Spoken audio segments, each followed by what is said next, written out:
And you would not believe how you can change your body when you change your mind. Nobody's coming. You have to take care of yourself in order to be able to take care of everyone else around you.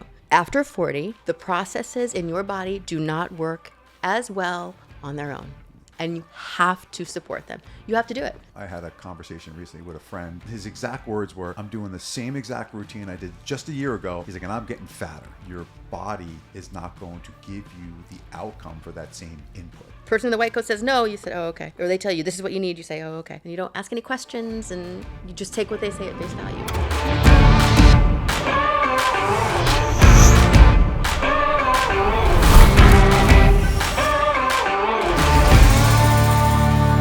Welcome back to the Aging Backward, Growing Forward podcast. Today's guest is a repeat guest. Due to the nature of the last podcast we had together, so many questions came out. We had a lot of follow-up, and we just didn't get enough time to deep dive into some of the questions that you all asked after it. So without further ado, I want to reintroduce Kim Casaburi to the podcast today, and we're going to talk about everything from hormones, some things about aesthetics, and we're going to kind of answer some questions in conversation that you all asked. So Kim, welcome back to the podcast. Thank you. So I want to jump right into it. One of the conversations you and I had, we told our story, or you told our story about going through the whole process of hormone replacement therapy and how it happened to you. And we had a lot of really interesting, deep questions that came after that. And it reminded me of some of the stories that actually happened real time in one of our serotonin centers. And I wanted you to tell the story because it was first person with you. You told me these stories about what we today now call the menopausal makeover. Like we literally have like a title for this package that we create for our female clients that are kind of going through it. But I want to build up to how we got there. And it really came out of empathy and saying, we got to solve this. Would you mind sharing some of the stories, without using names, of some of the people that you came in contact with while being inside the center, and some of the challenges that were happening for these clients? Sure. One story I specifically remember is I was doing just a cool sculpting consultation. We started talking about, which areas of interest and all that, and she starts telling me how she's getting a divorce and she wants to reinvent herself and she's scared to go out into the world now, the way she looks and feels, and how's she going to do that? And then immediately we're both crying because it's something that it's frightening. And a lot of women don't know where to go. It starts with, I have to fix myself on the outside. And you just immediately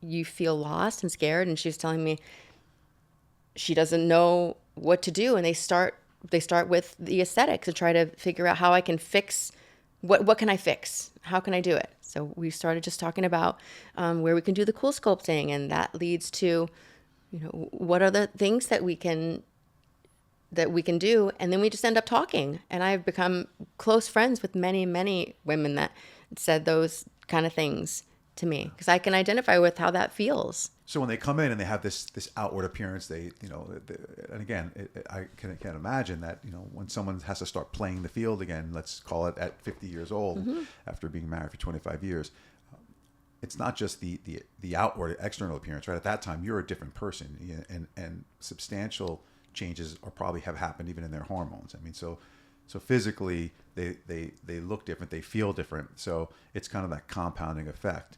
And I remember that you told me this story and it was really emotional.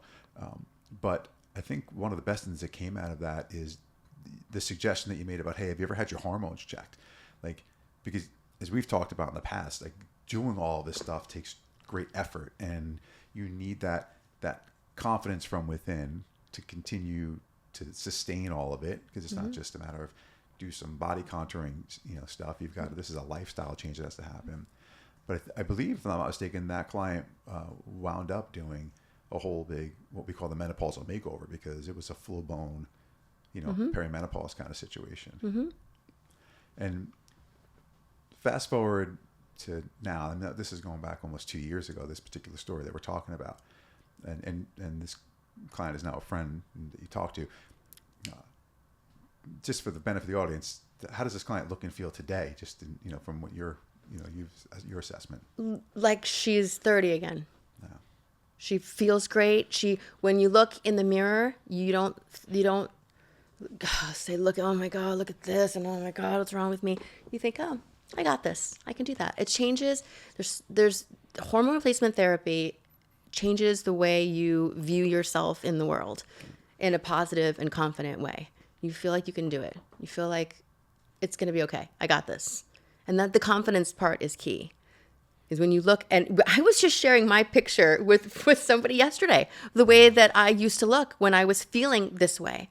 And you would not believe how you can change your body when you change your mind. And that's such a powerful thing that you do for people, because a lot of people don't believe, and I tell your story, and I don't have that picture on my phone handy because I don't think you'll let me have it. But it's incredible when people say, "Wow, that's Kim. Like Kim felt like that," or how she. And I've met other women that are in our friend circle that you've shown that picture that didn't know you 10 years ago. That we met when we moved to Florida, and you're like, no, this is me. Uh-huh. And you're like, no, who's your overweight, upset, depressed-looking sister? Uh-huh. It's like, yeah, it's crazy, but I think that gives people so much hope. So I think that's so powerful. Okay, do you want me to show it too? Yeah, okay. Well, you're going to show it to a lot of people, not just me. I remember this day. It was, I didn't want to go. I didn't want to be there. And it was supposed to be such a wonderful family experience. And I remember hating it. Okay. I think show Juan is. We're gonna ask Juan not to focus too hard on that, but blur that out a little bit if you don't. You wouldn't believe who I was talking to yesterday that showed me a similar picture than this. When you look at the way she looks now. Wow. Yeah. And these are inspiring stories, right? We share this kind of stuff because we want that. Can you see that? Yeah. We want that level of hope to really be exported out of this conversation. Because when you look like this, you'll never believe that it's going to get better. I can remember sitting at my dining room table thinking, this is just the way my life is going to be. And you just feel so helpless. And it's really scary and it's really hard. And let me just give a caveat. Like there wasn't like tens of thousands of dollars of plastic surgery here. Like there was zero. None. This was all through just fixing you from the inside out. Mm-hmm. You did an incredible amount of things. And there was a lot of effort, exercise, and in that aspect, but there wasn't like an effort of lifting a big giant bag of money to a surgeon. No. Nope. It's amazing. No. And I think what comes out of that is why we were so inspired to have that quote unquote menopausal makeover. The mommy makeover has been so popular, right? And that usually required, that usually was like a tummy tuck or something. And, not saying we're not fans of that. That's great if you need it. You obviously do what you have to do. But the mommy makeover is wonderful. And we've got cool programs for post-pregnancy as well. But the menopausal makeover, I think, is really powerful because there's a not just a physiological need for aesthetically pleasing things, but there's like a psychological and emotional, there's a whole nother level of why that package that is so important, why that process is so important. It's psychological first. Everything else follows. Everything. Every woman I have talked to would agree with that. You have to believe that it's going to get better, that there's something to do, because we've been told for so long that there isn't anything. This is just the way it is. You cannot pour from an empty cup. Women have been I love talking about this analogy where when you're on the airplane and you put on your child's mask first before you put on your own, you always take care of everyone else before you. And the airlines tell you put your mask on first, which is good. Right. And I so I had a conversation yesterday with some people and I said, in life you have to be selfish for yourself at some point. A little bit. Yeah. A little bit. Yeah. But it's very important to do that. Like I said, nobody's coming. You have to take care of yourself in order to be able to take care of everyone else around you. It's very important to do that. And it gives you such confidence. The stories that I hear from the women coming into serotonin are very similar. Well, lots of different circumstances, but they're very similar. And the underlying problem is that they feel helpless and they don't think that they can do it. When you get the hormone is such a huge precursor for just clarity in your thought, and you can think it through, and then you have the confidence comes. I think maybe that's the testosterone. I don't know. And that's what, yeah, and we've had Dr. Satari on, and we've talked about that, and that what that testosterone improvement does, when it needs to be optimized, and how do you manage it. And there's so many other things you could do now that we do. NAD. You're hearing all these things, and they're incredible. But like you really have to fix the base challenge if that's a challenge first, and then all these other things are just tweaks. Like these are just finite things that you start to do after for anti-aging benefits. The red light therapy and hyperbaric chambers and all these incredible things you could do to really become your younger self, essentially, or even better than maybe your younger self. But with females especially, it's so noticeable because I think it's so ignored, and I think that's why there's such this giant need that's unfulfilled. Well, it's not just for women, because when you have women come in, like I said, initially they're coming in for Botox or hydrofacial, and we get to have these really great in-depth conversations. They're feeling better, than they're going to bring their husband in. And that's a great lead into the next conversation and topic that we got a lot of questions about. Is we call it the spousal add-on, right? When people come in, male or female, and they do some blood work, and they've come in with chief complaints of, I'm tired, I'm having women that might be saying I'm getting hot, my hot flashes, I'm getting night sweats, or I'm falling asleep at 3:00 in the afternoon, I wake up exhausted, like all of these things that we kind of indicate, you probably have a hormone deficiency. But usually when they optimize, they bring their partner. Well, women will talk about it in circles of other women. And then I was just at a luncheon last week. We were having this same discussion. And so the women get to speak to other women and start to realize there's something to be done. And now it's in mainstream and people are talking about it. So they start fixing the things that they would like better in their life. And then they share that with their partner. But we've also had husbands come in and buy a gift card. I remember a guy came in, he bought a gift card for his wife to come in and do it's a bunch of different things. And blood work was one of them. Because he didn't want to just say, hey, you need this. But Smart guy. She did need it. And she was thrilled because when she came in, we're able to immediately get right down to what it really is. And it isn't that you need to just do some Botox or microneedling or cool sculpting. It's that you need to get your blood work done.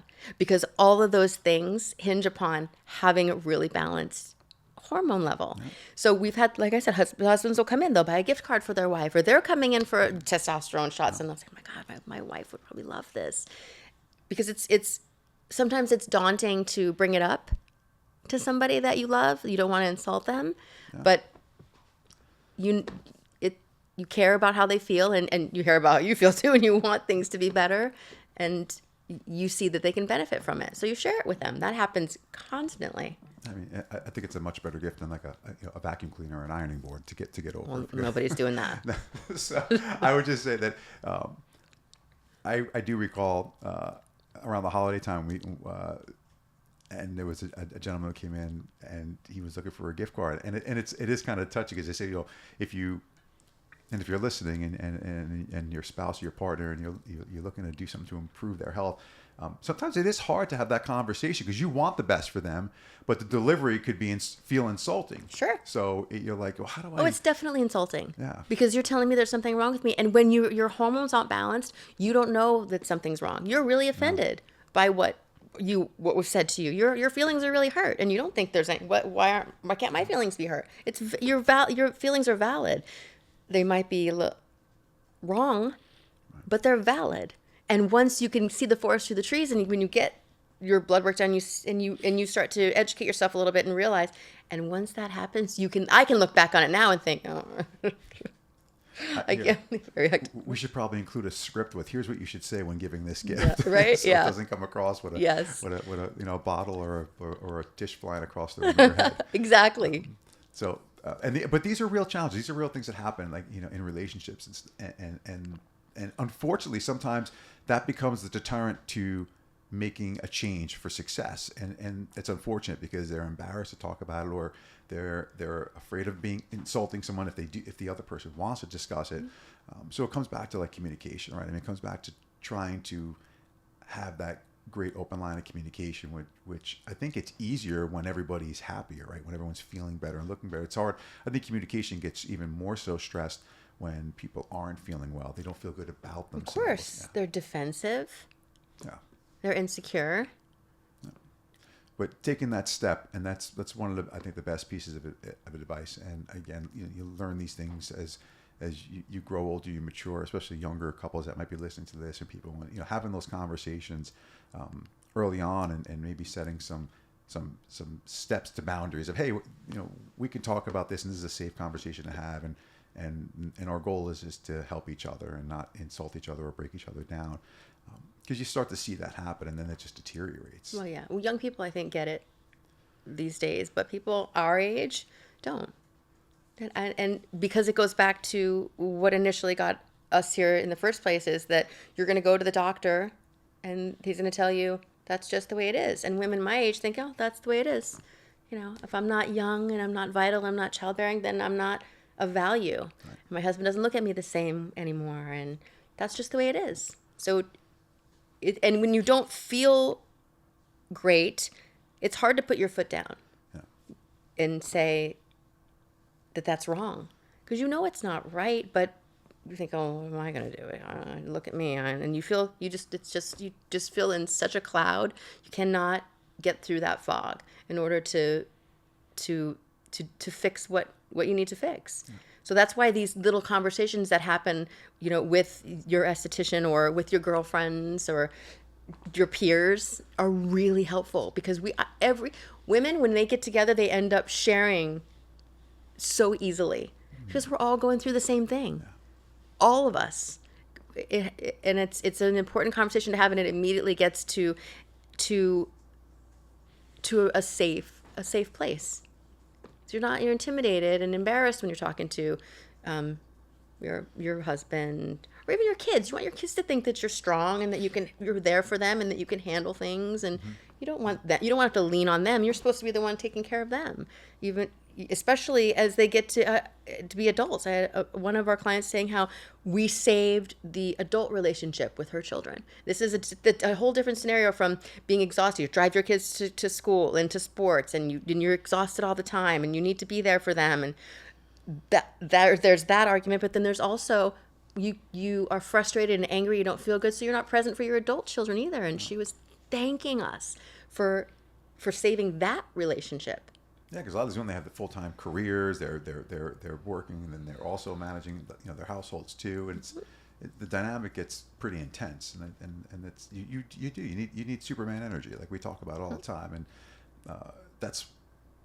I think that's why it's so important for everyone to start paying attention to just the levels of how they can continue to build themselves up, whether it's just through exercise and nutrition and sleep. And I think that's the one thing that most people, men and women, sacrifice on, as they start to sacrifice on sleep. And then that spiral downward just happens. When your hormones are in balance, we just, your sleep is going to be tough. It's difficult. Like, it's unfortunate, but it just keeps getting worse. So, really taking care of, your 24 hours is so important.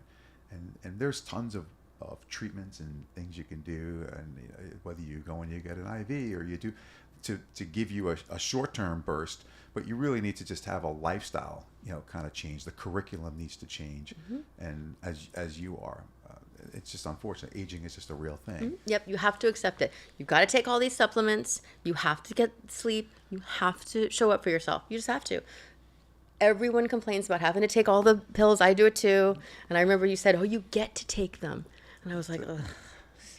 That's my best line. People say me all the time. You don't have to take them. It's not like we're making you dig them. a ditch here. I'm like, we're telling you to take a couple of vitamins. Take the pills. Like, I don't give 20 pills. Take 20 pills. And the outcome is it's a pain, and nobody wants to do it. I didn't want to do it either, but you have to just get through your head.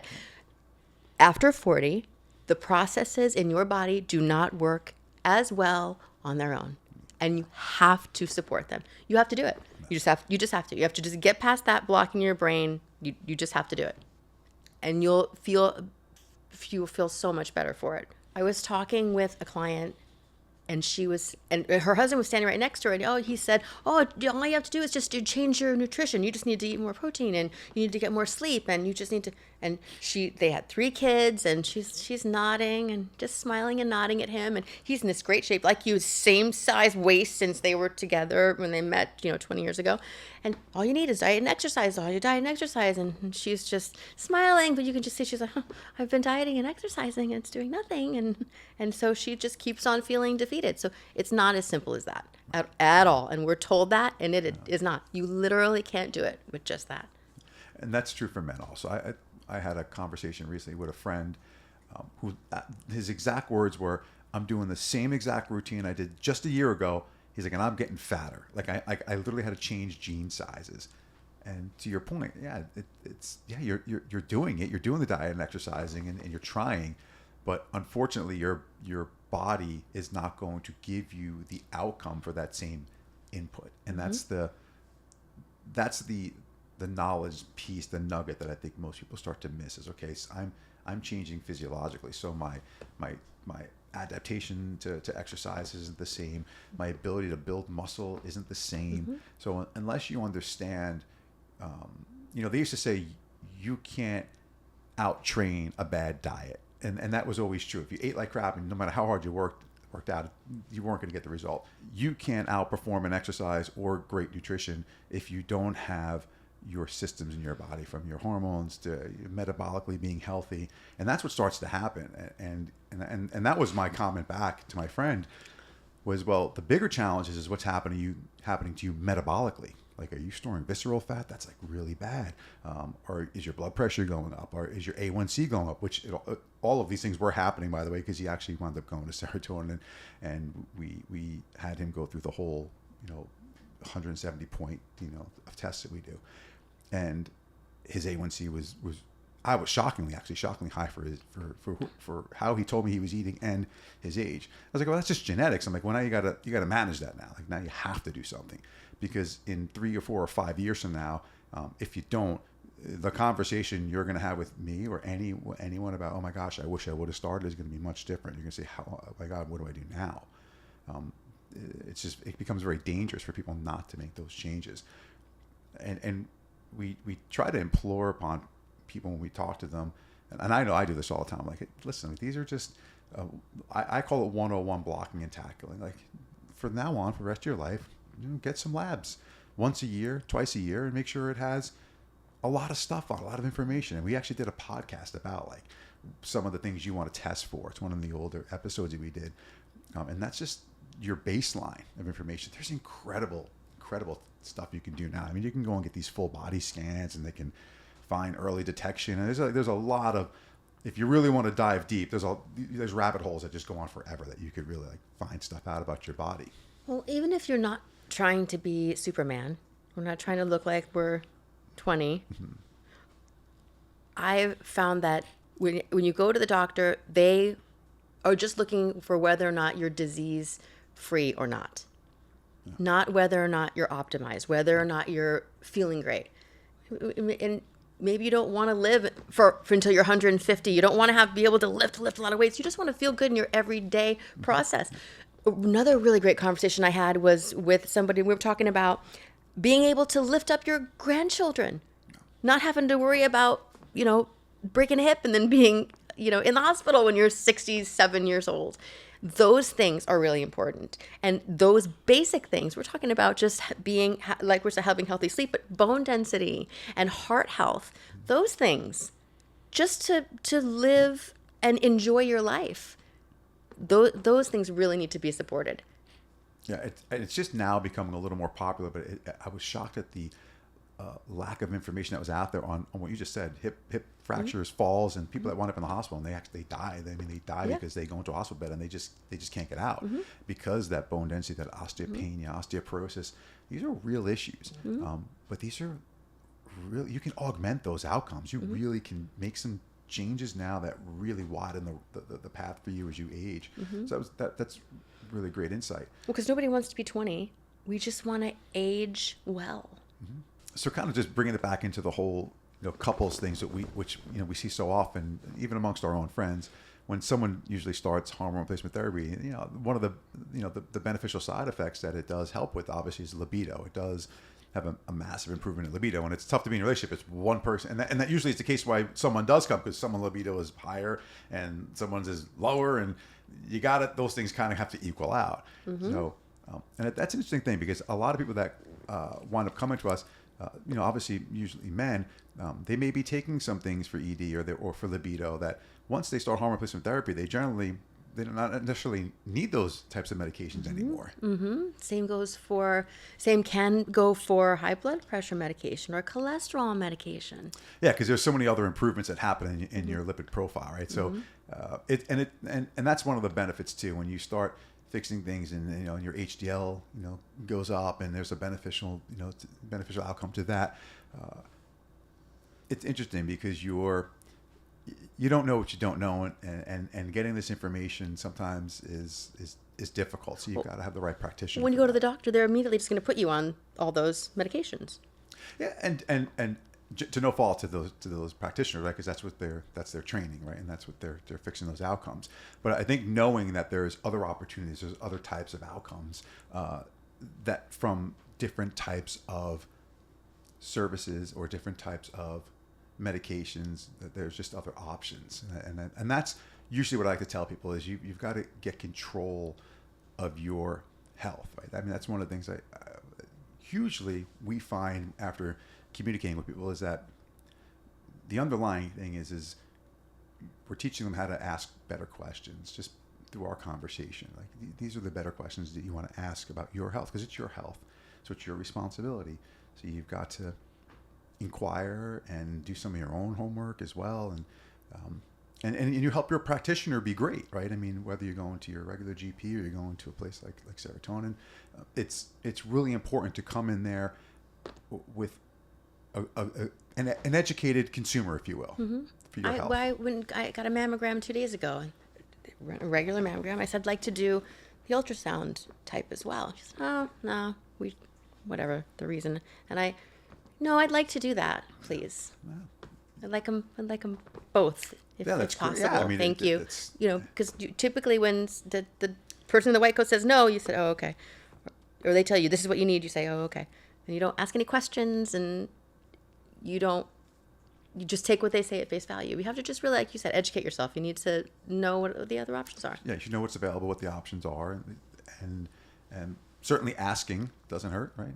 Ask for something. Hey, I heard about this, or a friend told me about this, or I read about this, and sometimes there's great, wonderful practitioners. They'll then give their thoughts and opinions, and you can kind of formulate that plan together. It should be a two-way street, right? When it comes to your health, but you should be driving. When I was at a lunch the other day with friends, and we were talking about libido, and she was saying she started doing the HRT and she started to feel that way more often, and at first she was uncomfortable with it because women aren't supposed to feel that way, right? And I think we tend to feel a little ashamed of it because we're told, oh, you're I don't know what if you want to have sex, but that was a big thing, and we're kind of conditioned to be a little bit ashamed of it. Too. Yeah, I mean, well, that's these are people who are women who are my age, in their 50s, yeah. and they're thinking, oh, you're promiscuous if you want to have sex, but you're talking about people who've been married for 20 years. Yeah. And she was saying, we were discussing how it improved their marriage, and it's really important because when you connect with someone on that visceral level, it's very important. It really, really is. And to not be ashamed of that. And even if you have that feeling, don't tamp it down. Express it to your partner and tell them. Yeah. And they're going to feel great about themselves that you want them, and you're going to feel great. And then that goes back to the confidence in going down this path and doing all these things to help yourself. In the confidence, say, hey, this is what I want. This is what I would like. This is what I need. And that's okay. Because a lot of women push that aside. And then they feel resentful later, or embarrassed, or just beaten down. And it's not just about libido. It's also about energy and brain fog and all these things. You think, oh well. No, you need to be able to say, no, wait, this isn't right. I'm going to do something about it. I was talking with Taylor yesterday about when you start to do all these aesthetic things so that you'll look better. People think it's vain, but it isn't. When you feel good in your skin, it changes the way you operate in the world. And we were talking about that, how you'll put your chin up, you'll look someone in the eye, you feel better about yourself. Plus, your skin is the largest organ in your body, and it's important to keep you healthy, meaning disease-free. If you take care of your skin. And we were saying how when your hormones are not optimized, you are not going to get the best result from any of these aesthetic treatments. Yeah, that's a good point. Yeah, I think educating people on collagen and elastin and how that whole body process happens and where the master hormone starts and how it's a trickle down effect. Well, now we have exosomes. Yeah, that's You incredible. get a little older, and your PRP and your collagen is, in its 50s, like Yeah. you. Exosomes are fantastic. Yeah, it's an incredible. I mean, I think microneedling is one of the things that I love so much because it's, it's like a little bit of a windburn, but then now you add those plant exosomes on top of it, and it's just like boom, and the way we do it with the red light on your face, like all these. But it's impactful. Like I think people don't realize, like there's so many things you can do to help yourself. I mean, I'm not embarrassed to say that I do all these things, and I'm a guy. I mean, I would never. Have And done remember, I started to do them when I was 40. I was Botox, and because I felt like I needed something. And as everyone, you start on the outside before you figure out you need to start on the inside. And I brought you in to start doing it. this.